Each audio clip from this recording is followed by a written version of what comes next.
Bueno, ahora lo que vamos a ver es cómo calculamos a través de las razones trigonométricas la medida de uno de los ángulos, en este caso uno de los ángulos agudos del triángulo rectángulo, aplicando las razones trigonométricas porque tengo un triángulo rectángulo y me permite hacerlo. Para eso lo que aplicamos son las funciones inversas, ¿sí? A lo que estuvimos trabajando antes. Bien, primero vamos a leer, dice cuál es el ángulo de elevación del Sol. Elevación del Sol cuando un mástil de 24 metros de altura proyecta una sombra de 16 metros. Lo que me está pidiendo es el ángulo alfa, la amplitud del ángulo alfa, que es el ángulo de elevación. Bien, antes entonces tengo que determinar cuáles son los datos que conozco.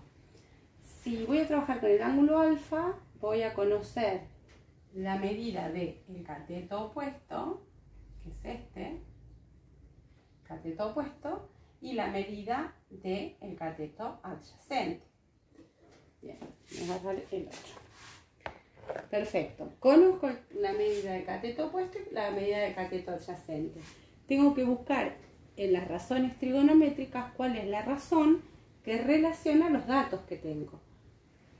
Conozco los dos catetos y me falta el ángulo. La razón trigonométrica que relaciona a los dos catetos es la tangente.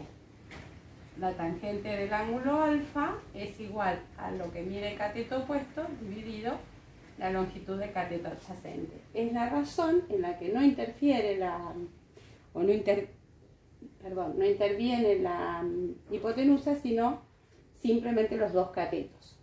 Entonces, vamos a aplicar la tangente, pero mi valor desconocido en este caso es el ángulo.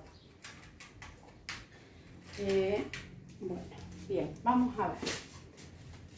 Vamos a decir que la tangente del ángulo alfa, que no conozco, entonces no reemplazo, es igual a 24 metros, que es lo que mide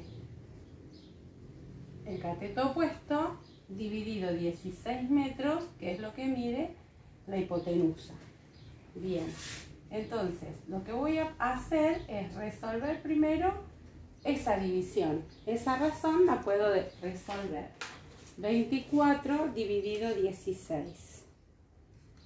Las unidades me da 3 medios, que es 1,5. Las unidades, lo voy a escribir para que me anda mejor, parece. Las unidades se cancelan en este caso. Bien, entonces yo no necesito la tangente del ángulo alfa, yo conozco la medida del ángulo alfa. Ahí es donde aplicamos la función inversa en la calculadora. En el papel vamos a plasmar que el ángulo alfa es igual al arc tangente, así se escribe, arc y la razón trigonométrica que estoy usando de 1,5. En la calculadora tengo que colocar shift tangente 1,5. Ese valor en la calculadora es muy probable que nos lo establezca como un número decimal, que nos dé como un resultado un número decimal. Arc tangente de 1,5 da un número irracional. Vamos a apretar la teclita, ahí no voy a poder hacer que se vea, pero es la tecla de grados, minutos y segundos, y hacemos el pasaje al sistema sexagesimal. Por lo tanto, el ángulo alfa mide 56 grados, 18 minutos, 35 segundos. Y ahí estoy en condiciones de dar respuesta, porque siempre que tengo una pregunta tengo que responderla. ¿Cuál es el ángulo de elevación? El ángulo de elevación es de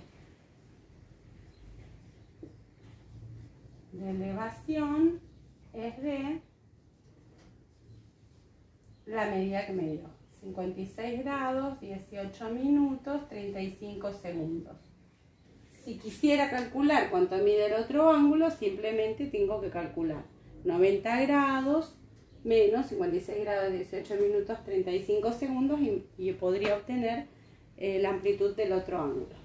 Pero ahí quedaría terminado el ejercicio. Entonces siempre es así. Yo tengo que mirar cuáles son los datos que tengo y lo que tengo que calcular. En la razón trigonométrica tienen que estar involucrados esos tres datos, los dos conocidos y el desconocido, para poder establecer la ecuación y despejar la incógnita.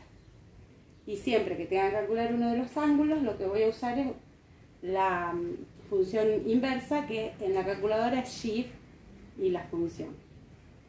Y recordar el número decimal, escribirlo o pasarlo con la calculadora al sistema decimal, sexagesimal. Bueno, eso es todo.